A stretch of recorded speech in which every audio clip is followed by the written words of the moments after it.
ஒரு தாய் தன் மகனை மரணத்தில் இருந்து காப்பாற்ற நரகத்தில் இருந்த நதிக்குள் மூழ்கி எடுத்தாள். அப்போது அவள் செய்த சிறிய பிழை அவனுடைய வாழ்க்கையே மாற்றிவிட்டது. அவன் வேறு யாரும் இல்லை, உலகம் போற்றும் மாவீரன் அகிலீஸ். கிரேக்க புராணத்தின்படி கடலின் மூத்த தெய்வமாக பார்க்கப்பட்ட நீரியஸ் என்பவருக்கு ஒரு அழகான மகள் இருந்தாள். அவள் பெயர்தான் தேடிஸ். நீரியஸின் மகள் என்பதால் அவளை நெரீட் என்றும் அழைப்பார்கள். அவள் ஒரு சாதாரண பெண் அல்ல, நெரீட்ஸ் என்று அழைக்கப்படும் கடல் தேவதைகளில் முதன்மையானவள். கடலில் பயணம் செய்யும் மாலுமிகளையும் மீனவர்களையும் பாதுகாக்கும் தெய்வம். அவளுக்கு உருமாறும் சக்தி இருந்தது. தேடிஸ் அறிவும் ஆற்றலும் கொண்ட ஒரு அழகிய தெய்வம். இதனாலேயே பல தெய்வங்கள் அவளை மணக்க விரும்பினார்கள். அவர்களுள் ஜியூஸ் மற்றும் போசைடன் முக்கியமானவர்கள். இந்த இரு சகோதரர்களும் அவளை திருமணம் செய்ய எண்ணிய பொழுதுதான் தீர்க்க தரிசனத்தில் சிறந்த புரோமேதியஸ் மூலம் அவர்களுக்கு ஒரு உண்மை தெரிய வந்தது. தேடிஸிற்கு பிறக்கும் குழந்தை அவனுடைய தந்தையை விட வலிமை மிக்கவனாக பிறப்பான் என்று. ஜெவுஸ் தன் தந்தையான குரோனோஸை வீழ்த்தி தன்னை விட வலிமை வாய்ந்து பிறக்கும் தன் மகனால் வீழ்வார் என்ற தீர்க்க தரிசனத்தை பெற்றிருந்தவர். அதனால் தேடிஸை மணக்கும் எண்ணத்தை கைவிட்டார். அதுபோலவே போசேடனும் தேடிஸை விட்டு விலகினார். ஆனால் ஜியூஸ்க்கு ஒரு பெரும் குழப்பம். தேடிஸை தான் மணக்காமல் விட்டாலும் தெய்வங்களில் எவரேனும் ஒருவர் அவளை மணந்தால் அவர்கள் மூலம் பிறக்கும் குழந்தையால் தன்னுடைய ஆட்சிக்கு பேராபத்து வரும் என்று எண்ணினார். அதை தடுக்க அவளை ஒரு சாதாரண மனிதனுக்கு மனம் முடித்து வைக்க தீர்மானித்த ஜூஸ் மன்னன் பெலியஸை தேர்ந்தெடுத்தார். தேடிஸை நிராகரிக்க எவரால் முடியும்? பெலியஸ் தேடிஸை மணக்க மனப்பூர்வமாக சம்மதிக்கிறார். ஆனால் இதை அறிந்த தேடிஸ் அதிர்ந்து போனாள். அவள் தன்னைப் போல ஒரு தெய்வத்தையே திருமணம் செய்ய விரும்பினாள். ஆனால் தங்களுடைய சுயநலத்திற்காக தெய்வங்கள் எல்லோரும் இணைந்து அவளை ஒரு மனிதனுக்கு திருமணம் செய்ய விழைகிறார்கள் என்று எண்ணி மனம் நொறுங்கினாள். தெய்வங்களின் துணையுடன் தேடிஸை அழைத்து செல்ல பெலியஸ் அவள் இருந்த இடத்திற்கு வந்தான். அவரை பார்த்த மறுகணமே தேடிஸ் தன் உருவத்தை மாற்ற ஆரம்பித்தாள். பாம்பாக, தீயாக, நீர் போன்று உருமாறினாள். ஆனால் எதுவும் பயனளிக்கவில்லை. பெலியஸ் அவளை கட்டாயத்திற்காக மாத்திரம் அழைத்து செல்ல வரவில்லை, அவளின் மீது இருந்த காதலோடு வந்தார். இதனால் தேடிஸின் முயற்சிகள் அனைத்தும் தோல்வியில் முடிந்தது. தேடிஸை பெலியஸ் தன் அரண்மனைக்கு அழைத்து சென்ற மறுகணமே சூஸின் தலைமையில் மவுண்ட் பீலியான் என்கின்ற இடத்தில் அவர்களுக்கான திருமண ஏற்பாடுகள் ஆரம்பமானது. சூஸ் தன் ஆட்சிக்கு வர இருந்த ஆபத்து விலகிவிட்டது என்று எண்ணி மிகுந்த மகிழ்ச்சியில் இருந்தார். டைட்டன் தெய்வங்கள், ஒலிம்பியன் தெய்வங்கள் என எல்லோரையும் திருமணத்திற்கு ஜியூஸ் அழைத்தார். ஆனால் ஒரு தெய்வத்தை மட்டும் அவர் அழைக்கவில்லை. அவள்தான் எரிஸ். கலகம், சண்டை, பொறாமை என்பவற்றின் தெய்வம்தான் எரிஸ். ஏற்கனவே இந்த திருமணம் கட்டாயத்தின் பேரில் நடைபெறுகிறது. அவளை அழைத்தால் திருமணம் நிச்சயமாக நின்றுவிடும். அவளால் ஒரு புதிய பிரச்சனை வருவதை ஜியூஸ் விரும்பவில்லை. அதனால் அவளை திட்டமிட்டு தவிர்த்து விடுகிறார். இதை அறிந்த ஏரிஸ் சாதாரணமாக விடுவாளா? கலகத்தின் தெய்வம் அல்லவா அவள்? கோபத்தில் ஒரு தங்க அப்பிளை திருமண மண்டபத்திற்குள் தூக்கி எறிந்தாள். அதில் ஒரு சாதாரண வார்த்தை மட்டுமே இருந்தது. ஆனால் அது பல பேரின் தலைவிதியை மாற்றப் போகிறது என்பதை அப்போது யாரும் அறிந்திருக்கவில்லை. அந்த வார்த்தை தான் டு த ஃபேரஸ்ட், அழகியவருக்கு மட்டுமே. டேடிஸ் மற்றும் பெலியஸ் ஆகியோரின் திருமணம் வெகு விமரிசையாக நடைபெற்றது. சிறிது காலத்திலேயே தேடிஸ் ஒரு அழகிய ஆண் குழந்தையை பெற்றெடுத்தாள். அவன்தான் பின்னாளில் உலகம் போற்றும் மாவீரனாக விளங்கிய அகிலீஸ். தன் கைகளில் குழந்தையை ஏந்திய முதல் நொடியிலேயே தேடிஸின் கண்முன் அவனுடைய எதிர்காலம் நிழல் போல் தோன்றியது. அவன் ஒரு மாவீரனாக மாறுவான் என்பதும், அதே நேரத்தில் அவனுடைய புகழ் அவன் மரணத்தின் மூலமே நிலைத்திருக்கும் என்பதும் அவளுக்கு தெளிவானது. ஒரு தாயாக அந்த உண்மையை ஏற்றுக்கொள்வது தேடிஸிற்கு மிகவும் கடினமாக இருந்தது. புகழா, மகனின் உயிரா என்று கேட்டால் எந்த தாயும் மகனின் உயிரையே தேர்ந்தெடுப்பாள். தன் மகனின் கண்களை பார்க்கும் ஒவ்வொரு தருணத்திலும் அவனின் குறுகிய ஆயுள் காலமே தேடிஸின் மனதை வாட்டியது. தன் மகனின் உயிரை எப்படியாவது காப்பாற்ற வேண்டும் என்ற எண்ணத்தில் தேடிஸ் ஒரு விபரீதமான முடிவை எடுத்தாள். அகிலீஸ் மனிதத்தன்மையும் தெய்வீக தன்மையும் கொண்டவன் என்பதால் அவனுக்குள் இருந்த மனிதத்தன்மையை முழுமையாக நீக்கிவிட்டால் அவனை மரணமில்லாதவனாக மாற்றலாம் என்று எண்ணி அவள் ஒரு இரகசிய சடங்கை ஆரம்பித்தாள். அந்த சடங்கின் முக்கிய அம்சம் தூய்மையான அக்கினியின் அருகில் குழந்தையை வைத்து அந்த நெருப்பின் மூலம் அவனிடமிருந்து அவனின் மனிதத்தன்மையை மெதுவாக அகற்றுவது. இரவு நேரங்களில் யாருக்கும் தெரியாமல் தேடிஸ் இந்த சடங்கை தொடர்ந்து செய்து வந்தாள். ஆனால் அந்த சடங்கின் இறுதி இரவில் மன்னன் பெலியஸ் தேடிஸை தேடிக்கொண்டு அந்த இடத்திற்கு திடீரென வந்தார். அங்கு அவர் கண்ட காட்சி அவரை அதிர்ச்சியடையச் செய்தது. ஒரு சாதாரண மனிதனாகிய பெலியஸ் தன் மகன் அக்கினியின் அருகில் இருப்பதை பார்த்த நொடியிலேயே கோபமடைந்து தேடிஸிடமிருந்து குழந்தையை பறித்துக்கொண்டு அங்கிருந்து விலகினார். மனிதர்களின் மீது ஏற்கனவே சந்தேகமும் வெறுப்பும் கொண்டிருந்த தேடிஸிற்கு பெலியஸின் இந்தச் செயல் பெரும் கோபத்தை ஏற்படுத்தியது. தெய்வீக உண்மைகளை அறியாத மனிதனுக்கு எவ்வளவு விளக்கினாலும் அவன் புரிந்து கொள்ள மாட்டான் என்பதை உணர்ந்த தேடிஸ் அரண்மனையை விட்டு விலகி மீண்டும் கடலுக்குள் சென்றாள். தேடிஸின் பிரிவு பெலியஸை ஆழமாக பாதித்தது. அதே நேரத்தில் தன் மகனின் எதிர்காலத்தை நினைத்து கவலையடைந்த தேடிஸ் யாருக்கும் தெரியாமல் மீண்டும் அரண்மனையில் புகுந்தாள். அக்லீஸை தூக்கிக் கொண்டு அவள் பாதாள உலகத்தை நோக்கி பயணித்தாள். பாதாளத்தில் ஸ்டைக்ஸ் என அழைக்கப்படும் ஒரு புனித நதி ஓடிக்கொண்டிருந்தது. அந்த நதியின் நீரில் மனித உடலின் எந்த பகுதி பட்டாலும் அந்த பகுதி மரணத்திலிருந்து பாதுகாக்கப்படும் என்ற நம்பிக்கை இருந்தது. தேடிஸ் தன் குழந்தையின் இடது குதிக்காலை பிடித்துக்கொண்டு அவனை ஸ்டைக்ஸ் நதியில் முழுக வைத்தாள்.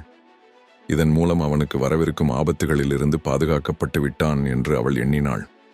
ஆனால் அங்கேதான் அவள் தன்னை அறியாமல் ஒரு தவறு செய்தாள். நதியில் முழுக வைக்கும் போது குழந்தையின் குதிக்கால் அவளது கையில் இருந்ததை அவள் மறந்து போனாள். அதுவே பின்னாளில் அக்லீஸின் ஒரே பலவீனமாக மாறியது. இன்று வரை அந்த பகுதி உலகம் அறியும் பலவீனத்தின் சின்னமாக விளங்குகிறது. அதுதான் அக்லீஸ் ஹீல். தேடிஸ் அந்த புனித சடங்கை முடித்த மறுகணமே தன் மகனை மீண்டும் அரண்மனைக்கே திரும்ப அழைத்து வந்துவிட்டு சென்றாள். இருப்பினும் இந்த சடங்குகள் குறித்து மன்னன் பெலியஸ் எதுவும் அறிந்திருக்கவில்லை. நாட்களும் கடந்தன.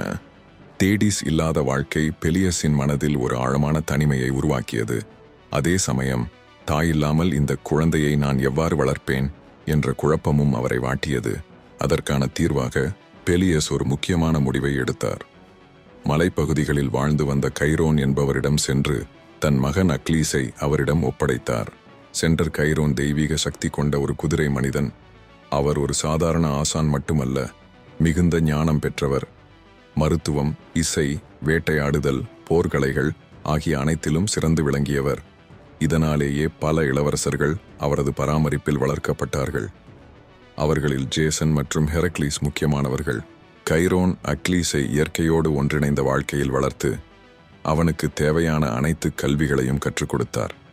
கடுமையான கட்டுப்பாட்டுடன் வளர்ந்த அக்லீஸின் உள்ளத்தில் தைரியமும் இரக்கமும் ஒரே நேரத்தில் வளர்ந்தன. போர்க்கலைகளில் சிறந்து விளங்கிய அவன் சிங்கத்தின் இதயம், கழுகின் வேகம், மனிதனின் உணர்ச்சி இவை அனைத்தையும் கைரோனின் வழிகாட்டுதலின் மூலம் பெற்றுக்கொண்டான். காலம் கடந்தது. உரிய நேரம் வந்தபோது பெலியஸ் தன் மகனை மீண்டும் அரண்மனைக்கு அழைத்தார். தந்தையின் வேண்டுகோளுக்கிணங்க மைர்மிடன் அரண்மனைக்கு வந்தான் அக்லீஸ். பெலியஸ் மிகுந்த மகிழ்ச்சியுடன் தன் மகனை வரவேற்று அரச குடும்ப மரபுகளையும் அரச பொறுப்புகளையும் அவனுக்கு அறிமுகப்படுத்தினார். சிறுவயதிலிருந்து இயற்கையோடு வாழ்ந்த அக்கிலீஸுக்கு அரண்மனை வாழ்க்கை புதிதாகவே தோன்றியது. இருப்பினும் தந்தையின் விருப்பத்தை நிறைவேற்ற வேண்டும் என்ற எண்ணத்தில் ஒரு சிறந்த தலைவனாக மாறுவதற்கு தன்னாலான அனைத்து முயற்சிகளையும் அவன் செய்தான். அக்லீஸ் ஒரு வீரராகவும் தலைவராகவும் தன்னை நிரூபித்துக் கொண்டிருந்த காலத்தில்தான் கிரேக்கம் முழுவதும் ஒரு பெரும் கலகம் உருவானது. ஸ்பார்டாவின் அரசன் மேனிலேயஸின் மனைவி ஹெலனை ட்ரோஜன் அரசகுமாரன் பாரிஸ் கடத்திச் சென்றான் என்ற செய்தி முதலில் காற்றைப் போல அரண்மனைகளுக்குள் பரவியது. அந்த செய்தி ஒரு சாதாரண அவமதிப்பல்ல, அது முழு கிரேக்க உலகின் மரியாதைக்கே விடுக்கப்பட்ட சவால். மைசினே அரசன் அகமெம்னான் தன் சகோதரனுக்கான பழிவாங்குதலை ஒரு தனிப்பட்ட விஷயமாக பார்க்கவில்லை. அதை ஒரு பெரும் போராக மாற்ற முடிவு செய்தான். கிரேக்கத்தின் அனைத்து அரசர்களுக்கும் மாவீரர்களுக்கும் தூதர்கள் மூலம் அழைப்புகள் அனுப்பப்பட்டன. அந்த தூதர்களில் ஒரு குழு மைர்மிடன் நாட்டின் கரையை வந்து அடைந்தது. அவர்கள் கூறிய செய்தி ஒன்றுதான்: ட்ரோஜனை அழிக்க வேண்டுமானால் இந்த போரில் அக்கிலீஸ் பங்கேற்றே ஆக வேண்டும். இந்த செய்தி அக்லீஸின் காதில் விழுந்த அந்த நொடியே அவன் மனதில் ஒரு பெரும் குழப்பம் எழுந்தது. கைரோன் அவனுக்கு கற்றுக் கொடுத்த மிக முக்கியமான பாடம், ஒவ்வொரு போரும் நியாயமானதா என்பதை முதலில் சிந்தி அதன் பின்னரே போர்க்களத்தில் உன் கால்களை வைக்க வேண்டும். இருந்தாலும் அவன் இரத்தத்தில் ஓடிய வீர மரபும் புகழை நோக்கி அவனை இழுக்கும் விதியும் அவனை அமைதியாக இருக்க விடவில்லை. அந்த கணத்தில் அக்லீஸ் உணர்ந்தான், இது ஒரு சாதாரண போர் அல்ல, அவன் வாழ்க்கையின் திசையை நிரந்தரமாக மாற்றப் போகும் போர் என்பதை. அதே சமயம் கடலின் ஆழத்திலிருந்து தேடிஸ் மீண்டும் தன் மகனைச் சந்திக்கிறாள். அவன் அரண்மனைக்கு திரும்பிய பிறகும் அவனை நிழல் போல தொடர்ந்து கவனித்துக் கொண்டிருந்தாள். ட்ரோஜன் போர் பற்றிய செய்தி வந்ததை அறிந்ததும் அவள் நேரடியாக அவனைச் சந்தித்து அவனின் விதியை தெளிவாகச் சொல்லுகிறாள். மகனே, நீ அந்த போருக்குச் சென்றால் உலகம் உன்னை வணங்கும். ஆனால் அதே நேரத்தில் நான் உன்னை இழந்து விடுவேன் என்று கலங்கிய மனதுடன் தேடிஸ் கூறினாள். கடல் தேவதையாக இருந்தாலும் தேடிஸ் முதலில் ஒரு தாய். விதியை ஏமாற்ற அவள் தன் கடைசி முயற்சியை கையில் எடுத்தாள். அக்லீஸை கிரேக்கர்களின் கண்களில் இருந்து மறைக்க வேண்டும் என்று தீர்மானித்து அவனை ஸ்கைரோஸ் தீவுக்கு அழைத்து சென்றாள். அக்கிலீஸுக்கு இதில் உடன்பாடு இல்லை என்றாலும் தாயின் வார்த்தைக்கு அவன் இதயத்தில் எப்போதும் ஒரு சிறப்பு இடம் இருந்தது. ஸ்கைரோஸ் தீவை அரசன் லைகோமேதஸ் ஆட்சி செய்தான். அவனது அரண்மனை வெளி உலக அரசியல் மோதல்களிலிருந்தும் போர்க்கலவரங்களிலிருந்தும் தூரமாக இருந்தது. தேடிஸ் அக்லீஸை மன்னனிடம் ஒப்படைக்கும் போது தன் மகனை பெண் வேடத்தில் அரண்மனையில் பாதுகாப்பாக வைத்திருக்க கேட்டுக்கொண்டாள். அதற்கு இணங்க லைகோமேதஸும் தன் மகள்களுடன் இணைத்து அக்லீஸை ஒரு இளம்பெண்ணாகவே அரண்மனையில் மறைத்து வைத்தான். மலைகளில் சிங்கம் போல வளர்ந்த ஒரு வீரன் இப்போது அரண்மனையில் மலர் போல் நடிக்க வேண்டிய நிலை. அது அக்கிலீஸுக்கு எளிதானது அல்ல. இருந்தும் தாயின் கண்ணீரும் அச்சமும் அவனை அமைதியாக வைத்தன. வெளியில் அவன் மென்மையான நடை, அமைதியான பார்வை கொண்ட இளம்பெண்ணாக தோன்றினாலும் அவனுக்குள் இருந்த தீ அணையாமல் எரிந்து கொண்டிருந்தது. ஸ்கைரோஸ் அரண்மனையில் வாழ்ந்த நாட்களில் அக்லீஸ் ஒரு உண்மையை உணர்ந்தான். வேடம் மாற்றலாம், பெயரை மாற்றலாம், ஆனால் இயல்பை மாற்ற முடியாது. அவன் நடை, அவன் பார்வை, அவன் உடல் அமைப்பு எங்கும் ஒரு வீரனின் சாயல் வெளிப்பட்டு கொண்டே இருந்தது. அங்குதான் அரசன் லைகோமேதஸின் மகள் டெய்டாமியாவுடன் அவனுக்கு நெருக்கம் ஏற்பட்டது. காலப்போக்கில் அக்கிலீஸ் ஒரு ஆண் என்பதை அவள் உணர்ந்து கொண்டாள். அந்த ரகசியம் இருவருக்குள் மட்டுமே இருந்தது. இதற்கிடையில் கிரேக்க படைத்தலைவர்கள் ஒரு விஷயத்தில் உறுதியாக இருந்தார்கள். அக்லீஸ் இல்லாமல் ட்ரோஜன் போரை வெல்ல முடியாது. தீர்க்கதரிசிகளின் வாக்கும் தெளிவாக இருந்தது. ட்ரோஜன் கோட்டைகள் விழ வேண்டுமெனில் தேடிஸின் மகன் போர்க்களத்தில் காலடி வைக்க வேண்டும். அக்லீஸ் எங்கே மறைக்கப்பட்டுள்ளான் என்பதை கண்டுபிடிக்கும் பொறுப்பு புத்திசாலியான ஓடிசியஸிடம் ஒப்படைக்கப்பட்டது. பல நாடுகள், பல அரண்மனைகள் கடந்து இறுதியில் அவன் ஸ்கைரோஸ் தீவை அடைந்தான். அங்கு அவன் கண்டது பெண்களின் கூட்டம். ஆனால் அவன் தேடுவது ஒரு வீரனை. அங்கேதான் விதியின் விளையாட்டு ஆரம்பமானது. ஓடிசியஸ் நேரடியாக கேள்வி எழுப்பவில்லை. அவன் சிந்தித்து செயல்பட்டான். பெண்களுக்கு அழகு பொருட்கள், நகைகள், வாசனை திரவியங்கள் ஆகியவற்றுடன் சில வாள்கள், ஈட்டிகள், கவசங்களையும் கொண்டு வந்து அவற்றை அரண்மனை முன்வைத்தான். அனைத்து பெண்களும் நகைகளை நோக்கி சென்றபோது ஒருவன் மட்டும் ஆயுதங்களை நோக்கி ஈர்க்கப்பட்டான். அச்சமயம் ஒடிசியஸ் திடீரென போர் சங்கு ஒலிக்கச் செய்தான். மற்றவர்கள் பயந்து ஓடிய அந்த நொடியில் அக்லீஸ் மட்டும் இயல்பாக ஒரு ஈட்டியை பிடித்து போருக்கு தயாரானான். அந்த ஒரே நொடி போதும் வேடம் கலைந்தது, விதி வெளிப்பட்டது. அக்லீஸ் கண்டுபிடிக்கப்பட்டான். தேடிஸின் முயற்சி தோல்வியடைந்தது. அவள் மகனை காக்க செய்த அந்த முயற்சியே அவன் கதையின் இன்னொரு அழகான அத்தியாயமாக மாறியது. இனி அக்கிலீஸ் மறைவில் வாழ முடியாது. அவன் முன் ஒரு தேர்வு நின்றது. அமைதியான நீண்ட வாழ்க்கையா அல்லது மரணத்துடன் கூடிய நிரந்தர புகழா? அந்த தேர்வே ட்ரோஜன் போரின் முழு கதையையும் மாற்றப்போகிறது. அக்லீஸ் தன் இயல்பை மறுப்பது பயனில்லை என்பதை உணர்ந்து கிரேக்க படைத்தலைவர்களின் முன் தன் உண்மையான அடையாளத்தை ஏற்றுக்கொண்டான். தாயின் பாதுகாப்பு சுவர்களை தாண்டி விதியின் அழைப்பை ஏற்று ஒடிசியஸுடன் மைர்மிடன் நாட்டிற்கு திரும்ப தயாரானான். அந்த பயணத்தின் போது அவன் வாழ்க்கையில் மிகவும் முக்கியமான ஒருவரை மீண்டும் சந்தித்தான். அவனது பெயர் பாட்ரோக்ளஸ். கைரோனின் மலையில் அக்லீஸ் கல்வி கற்ற பொழுது அவனுடன் இணைந்து வளர்ந்த உயிர் நண்பன். வலிமையிலும் வேகத்திலும் அக்லீஸை போல இல்லாவிட்டாலும் புத்தி கூர்மையிலும் இரக்கத்திலும் அவனுக்கு இணையானவன். அக்லீஸின் உள்ளார்ந்த உணர்ச்சிகளை வார்த்தைகளல்லாமல் புரிந்து கொள்ளும் ஒரே மனிதன்தான் பாட்ரோக்ளஸ். மைர்மிடன் நாட்டிற்கு திரும்பிய அக்லீஸ் தன் படையை தயார் செய்தபோது பாட்ரோக்ளஸ் அவனுக்கு தோள் கொடுத்து நின்றான். இயல்பாகவே பாட்ரோக்ளஸுக்கு போர்கள் செல்ல விருப்பமில்லை. இருந்தும் போரின் அழைப்பு அக்லீஸை முன்னே தள்ளிய போது அவன் கோபத்தையும் உணர்ச்சிகளையும் சமநிலைப்படுத்த நண்பனாக பாட்ரோக்ளஸ் அவனுக்கு நிழலாக இருந்தான். மைர்மிடன் நாட்டில் அனைத்தும் தயாரான பிறகு அக்லீஸ் தன் படையுடன் ட்ரோஜன் நோக்கி புறப்பட வேண்டிய தருணம் வந்தது. 100 கப்பல்கள் கடற்கரையில் வரிசையாக நின்றன. அவற்றில் ஏறத் தயாராக இருந்த மயிர்மிடன் வீரர்களின் கண்களில் பயமும் பெருமையும் கலந்திருந்தது. அக்லீஸ் அவர்களின் முன் நின்றபோது அவன் ஒரு இளவரசன் போல அல்ல, ஒரு போர் தெய்வம் போலவே தோன்றினான். அந்த நொடியில் கடலின் அலைகள் அமைதியாக இருந்தாலும் அவன் உள்ளத்தில் ஒரு பெரும் புயல் எழுந்து கொண்டிருந்தது. அவன் நன்கு அறிந்திருந்தான், இந்த பயணம் திரும்ப வருவதற்கானது அல்ல. இந்த கடல் அவனை புகழுக்கும் மரணத்துக்கும் ஒரே நேரத்தில் அழைத்துச் செல்கிறது என்று. அவன் அருகில் பாட்ரோக்ளஸ் நின்றான். தூரத்தில் மயிர்மிடன் கரைமங்கத் தொடங்கிய போது அவன் தன் தாயின் முகத்தை நினைத்தான். தன்னை தடுக்க அவள் செய்த முயற்சிகள் அனைத்தும் அவன் மனதில் கலந்தது. ட்ரோஜன் நகரம் அவன் கண்களுக்கு இன்னும் தெரியாத போதிலும் அதன் நிழல் அவன் விதியில் ஏற்கனவே விழுந்துவிட்டது. ட்ரோஜன் கரையை நோக்கி கிரேக்க கப்பல்கள் நெருங்கிய போது கடல் மெதுவாக அமைதியடைந்தது. ஆனால் அந்த அமைதிக்குள் ஒரு பெரும் அழிவு மறைந்திருந்தது. கப்பலின் முனையில் நின்றபடியே அக்லீஸ் கரையை நோக்கி பார்த்தான். அது அவன் வாழ்நாளில் காலடி வைக்கப் போகும் மிக முக்கியமான நிலம் என்பதை அவன் உள்ளுணர்வு சொல்லிக் கொண்டிருந்தது. அக்லீஸ் முதன்முறையாக ட்ரோஜன் மண்ணில் காலடி வைத்தான். அவன் காலடி பதித்தவுடன் மயிர்மிடன் வீரர்கள் அவனைச் சுற்றி நின்றார்கள். அவர்களின் கண்களில் தங்கள் தலைவனின் மீதான அசைக்க முடியாத நம்பிக்கையும் அவன் பெயரால் கிடைக்கும் வெற்றியும் தெளிவாகத் தெரிந்தது. அக்லீஸ் முன்னோக்கி நடந்தபோது அவன் பெயர் கிரேக்க கூடாரங்களிலிருந்து ட்ரோஜன் சுவர்கள் வரை காற்றைப் போல பரவியது. தேடிஸின் மகன் வந்துவிட்டான். அந்த ஒரே செய்தி பலரை கலங்கச் செய்தது. இதுவரை ட்ரோஜன் வீரர்கள் கிரேக்கர்களை ஒரு படையாக மட்டுமே பார்த்திருந்தார்கள். ஆனால் இப்போது அவர்கள் ஒரு பேரழிவை எதிர்கொள்ளப் போகிறார்கள் என்பதை உணர்ந்தார்கள். வயது முதிர்ந்த வீரர்கள் பழைய தீர்க்க தரிசனங்களை நினைத்துக் கொண்டார்கள்.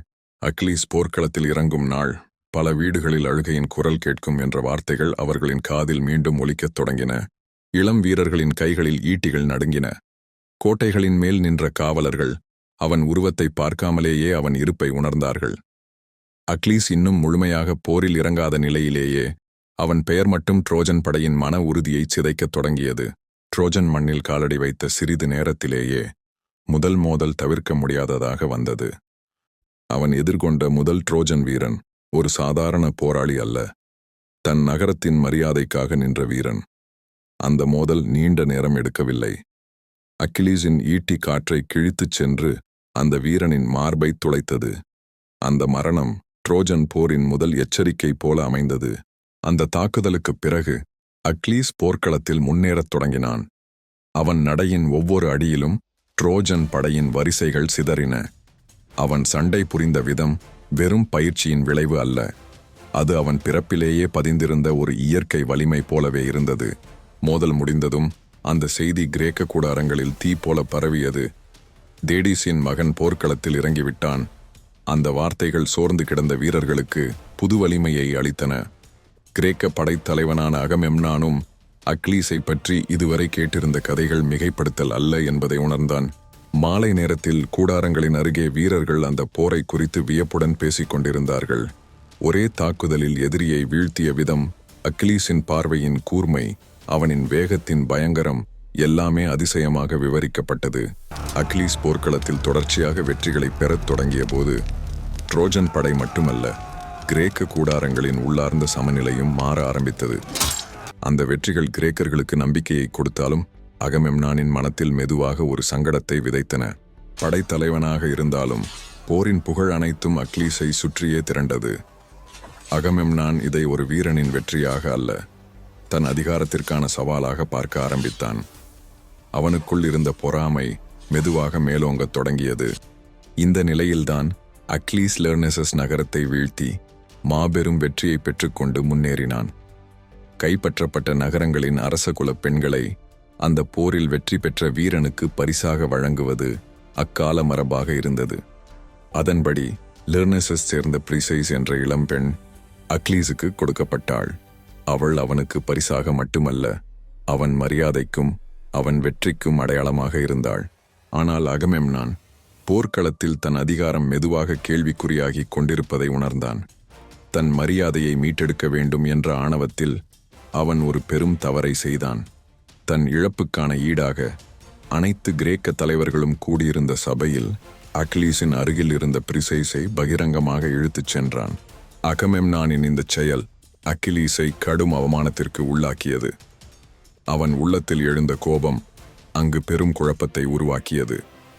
ஆத்திரத்தில் தன் வாளை எடுத்துக்கொண்டு அகமெம்னானை நோக்கி சென்றான் அக்கிலீஸ். அந்த நொடியில் அத்தீனா அவன் முன் தோன்றி அவனை தடுத்தாள். இருந்தும் அவன் கோபம் தணியவில்லை. என் இரத்தத்தை சிந்தி இந்த போருக்கு வெற்றிகளை தந்த என்னுடைய மரியாதையே மறுக்கப்பட்டால் நான் ஏன் இந்த போரில் போராட வேண்டும் என்ற தீர்மானம் அவனுள் உறுதியாக பதிந்தது. அந்த கணத்திலேயே அக்கிலீஸ் போர்க்களத்திலிருந்து விலகினான். அவனின் அந்த முடிவு கிரேக்க படைக்கு அமைதியான பேரழிவு என்பதை அப்போது யாரும் உணரவில்லை. ஆனால் அக்கிலீஸ் இல்லாமல் கிரேக்க படை மெதுவாக சிதறத் தொடங்கியது. ட்ரோஜன் வீரர்களுக்கு தைரியம் திரும்பியது. ட்ரோஜன் தளபதி ஹெக்டரின் பெயர் போர்க்களத்தின் முன்னணிக்கு வந்தது. அக்கிலீஸின் கோபமே அந்த போரின் மிக கொடிய ஆயுதமாக மாறியது. அக்கிலீஸ் போரிலிருந்து விலகிய நாளிலிருந்து கிரேக்க படையின் அதிர்ஷ்டம் பின்னடைவை சந்திக்கத் தொடங்கியது. இதுவரை அவன் பெயரை கேட்டே அஞ்சிய ட்ரோஜன் வீரர்கள் இப்போது தைரியமாக முன்னேறினார்கள். ஹெக்டரின் தலைமையில் அவர்கள் கிரேக்க கூடாரங்களின் மீது கடும் தாக்குதலை நடத்தினார்கள். பாதுகாப்பாக இருந்த கூடாரங்கள் தீக்கிரையாகின. அகமெம்னானின் கட்டளைகள் வீரர்களுக்கு உற்சாகம் அளிக்கவில்லை. ஏனெனில் அவர்களின் மனங்களில் ஒரே உண்மை வேரூன்றியிருந்தது: அக்கிலீஸ் இல்லாமல் இந்த போரை வெல்ல முடியாது. அந்த அழுத்தமான நாட்களில் பாட்ரோக்லஸ் தினமும் காயமடைந்த வீரர்களுக்கு சிகிச்சை அளித்தான். அவர்களின் வலியையும் பயத்தையும் நேரில் பார்த்தபோது அவன் மனம் உடைந்தது. இறுதியில் அவன் அக்கிலீஸை அணுகினான். அது ஒரு வீரனின் கோரிக்கை அல்ல, ஒரு நண்பனின் கண்ணீருடன் வந்த வேண்டுகோள். நீ கோபத்தில் விலகியிருந்தாலும் உன் கோபத்திற்காக இத்தனை பேர் உயிரிழக்கக்கூடாது என்று அவன் சொன்னான். அக்கிலீஸ் அகமெம்னானின் செயலை மறக்கவில்லை. இருந்தும் நண்பனின் குரல் அவன் உள்ளத்தில் மறைந்திருந்த மனிதத்தன்மையை எழுப்பியது. அதனால் அவன் முழுமையாக போருக்கு திரும்பவில்லை. ஒரு சமரசத்துக்கு வந்தான். தன் கவசத்தை பாட்ரோக்லஸுக்கு கொடுத்து மைர்மிடன் படையை அவன் தலைமையில் போர்க்களத்திற்கு அனுப்ப ஒப்புக்கொண்டான். அந்த முடிவு கிரேக்கர்களுக்கு தற்காலிக நம்பிக்கையை கொடுத்தது. ஆனால் அதே நேரத்தில் அக்கிலீஸின் வாழ்க்கையில் ஒரு பெரும் திருப்பமாகவும் அமைந்தது. ஏனெனில் அந்த கவசத்துடன் பாட்ரோக்லஸ் போர்க்களத்தில் இறங்கிய நொடியில் விதி தன் கடைசி கணக்கை எழுதத் தொடங்கியது. அக்கிலீஸின் கவசத்தை அணிந்து போர்க்களத்தில் நுழைந்த பாட்ரோக்லஸை பார்த்த ட்ரோஜன் வீரர்கள் அக்கிலீஸ் வந்துவிட்டான் என்று எண்ணி பின்வாங்கினார்கள். அந்த வெற்றியின் உச்சத்தில் பாட்ரோக்லஸ் தன் எல்லையை மீறினான். அக்கிலீஸ் கூறியபடி கிரேக்க கூடாரங்களை காப்பாற்றி திரும்பாமல் ட்ரோஜன் நகரத்தை நோக்கி முன்னேறினான். அங்கேதான் தெய்வங்களின் சூழ்ச்சியால் அவனின் விதி முடிவடைந்தது. அப்பல்லோவின் தலையீடு, யூஃபர்பஸின் தாக்குதல் அவனை தளரச் செய்தன. அவன் கவசம் சிதறியது. இறுதியில் ஹெக்டர் அவனை நேருக்கு நேர் சந்தித்தான். அந்த மோதலில் அக்கிலீஸின் உயிர் நண்பன் பாட்ரோக்லஸ் ஹெக்டரின் ஆயுதத்தால் தரையில் விழுந்தான். அந்த நொடியில் அவன் உயிர் அவனை விட்டு பிரிந்தது. நண்பனின் மரணச் செய்தி அக்கிலீஸை சென்றடைந்த போது அவனின் உலகமே சிதறியது. தன் உடலைச் சாம்பலால் மூடி கடற்கரையில் விழுந்து கதறினான். அது ஒரு வீரனின் அழுகை அல்ல, தன் ஆன்மாவின் பாதியை இழந்த மனிதனின் துயரம். அவன் குரல் கடலின் ஆழத்தை எட்டியது. அதை கேட்ட தேடிஸ் உடனே எழுந்து வந்தாள். அந்த நொடியில்தான் அக்கிலீஸ் தன் விதியை முழுமையாக ஏற்றுக்கொண்டான். நான் இறப்பேன் என்பதை அறிவேன், ஆனால் அதற்கு முன் ஹெக்டரை வீழ்த்துவேன் என்ற தீர்மானம் அவன் கண்களில் எரிந்தது. அந்த முடிவோடு அவன் விதியை நோக்கி திரும்பினான். பாட்ரோக்லஸின் மரணத்துக்குப் பிறகு தேடிஸ் தன் மகனின் துயரத்தை தாங்க முடியாமல் ஒலிம்பஸை அடைந்து ஹெபைஸ்டஸிடம் அக்கிலீஸுக்காக ஒரு புதிய கவசத்தை உருவாக்கச் செய்தாள். அந்த கவசம் வானமும் நிலமும் மனித வாழ்வின் முழு காட்சிகளையும் தாங்கியதாக இருந்தது. அவன் விதியே அதில் செதுக்கப்பட்டது போல் தோன்றியது. அந்த கவசத்தை அணிந்து அக்கிலீஸ் மீண்டும் போர்க்களத்தில் இறங்கினான். ட்ரோஜன் படை தாங்க முடியாமல் சிதறத் தொடங்கியது. அவன் முன்னேறிய பாதையில் மரணம் ஒரு நிழலாக தொடர்ந்து நடந்தது. இறுதியில் நீண்ட தேடுதலுக்குப் பிறகு அக்கிலீஸின் கண்களில் ஹெக்டர் தென்பட்டான். இருவருக்கும் இடையில் பெரும் சண்டை மூண்டது. அக்கிலீஸ் கோபத்திற்கு முன் தன்னால் தாக்குப்பிடிக்க முடியாது என்பதை உணர்ந்த ஹெக்டர் ஓட முயன்றான். இருந்தும் அக்கிலீஸ் ஒரு சிறுத்தையைப் போல அவனை பின்தொடர்ந்தான். சோர்வடைந்த ஹெக்டர் ட்ரோஜன் அரண்மனை வாயில் முன் விழுந்தான். அதை பார்த்த அவனது தந்தை பிரியம் மற்றும் தாய் ஹெகுபா அவனை உள்ளே வருமாறு கண்ணீருடன் வேண்டினார்கள். ஆனால் தன் மரணத்தை கண்முன் கண்ட ஹெக்டர் ஒரு கோழையைப் போல பின்வாங்காமல் அதை தைரியமாக ஏற்றுக்கொண்டான். அக்லீஸின் ஈட்டி ஹெக்டரின் உயிரை எடுத்தது. ஆனால் கோபத்தின் உச்சத்தில் இருந்த அக்லீஸ் அவனுடைய இறந்த உடலை தன் ரதத்தில் கட்டி அவமானத்தின் சின்னமாக ட்ரோஜன் சுவர்களை சுற்றி இழுத்துச் சென்றான். ஹெக்டர் இறக்கும் தருவாயில் அக்கிலீஸை நோக்கி, என் உடலை என் தந்தையிடம் ஒப்படை என்று வேண்டினான். ஆனால் பாட்ரோக்ளஸின் மரணம் அக்கிலீஸின் கருணையை முழுமையாக அழித்திருந்தது. கோபத்தின் உச்சியில் இருந்த அவன் அந்த வேண்டுகோளை மறுத்தான். தன் மகனின் பிரிவை தாங்க முடியாமல் ட்ரோய் மன்னன் பிரியாம் எந்த ஆயுதமும் இன்றி தனியாகவே தன் எதிரியின் கூடாரத்திற்கு வந்தான். தன் மகனை கொன்ற அக்கிலீஸின் காலடியில் விழுந்து, நீயும் ஒரு தந்தையின் மகன்தானே, உன் தந்தையை நினைத்து என் மகனின் உடலை எனக்கு திருப்பிக் கொடு என்று கண்ணீருடன் வேண்டினான். அந்த வார்த்தைகள் நீண்ட நாட்களுக்குப் பிறகு அக்கிலீஸின் இதயத்தில் மனிதத்தன்மையை மீண்டும் எழுப்பின. அவன் தன் தந்தை பெலியஸை நினைத்தான். தன் மரணத்துக்குப் பின் அவர் அனுபவிக்கப் போகும் தனிமையை உணர்ந்தான். அந்த நொடியில் அவனுடைய கோபம் தளர்ந்தது. ஹெக்டரின் உடலை மரியாதையுடன் பிரியாமிடம் ஒப்படைத்தான். அந்தச் சமாதானம் போரின் நடுவே பிறந்த ஒரு அரிய மனிதத் தருணமாக மாறியது. ஆனால் விதி இன்னும் நிறைவு பெறவில்லை. ட்ரோய் நாட்டின் இளவரசன் பாரிஸ் தன் சகோதரனின் மரணத்திற்கு பழி தீர்க்க அக்லீஸை குறிவைத்தான். ட்ரோய் போர் முடிவை நோக்கி நகர்ந்த அந்த நாளில் அக்லீஸ் மீண்டும் போர்க்களத்தில் நின்றான். ட்ரோய் நகரின் முன் அவன் ஒருவன் மட்டுமே ஒரு படையாக மாறி போரிட்டான். நேருக்கு நேர் எதிர்கொள்ளத் துணியாத பாரிஸ் மறைவில் நின்றபடியே வில்லை கையில் எடுத்தான். ஆனால் அவன் எய்த அம்பு சாதாரணமானது அல்ல. அப்போலோ அந்த அம்பை வழிநடத்தினான். காரணம், முன்பு அக்லீஸ் அப்போலோவின் புனித ஆலயத்தை அவமதித்திருந்தான். அதற்கான தண்டனை இப்போது நிறைவேற வேண்டிய தருணம் வந்தது. காற்றை கிழித்து கொண்டு பறந்து வந்த அந்த அம்பு அக்கிலீஸின் குதிகாலை பதம் பார்த்தது. அங்கேதான் அவன் மரணம் எழுதப்பட்டிருந்தது.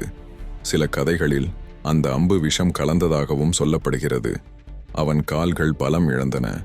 1000 வீரர்களை வீழ்த்திய மாபெரும் வீரன் மெதுவாக மண்ணில் சரிந்தான். அந்த தருணத்தில் கிரேக்கர்களும் ட்ரோஜன்களும் உறைந்து போய் நின்றார்கள். ஒரு சிறிய பலவீனம் ஒரு மாபெரும் வீரனை வீழ்த்தியது.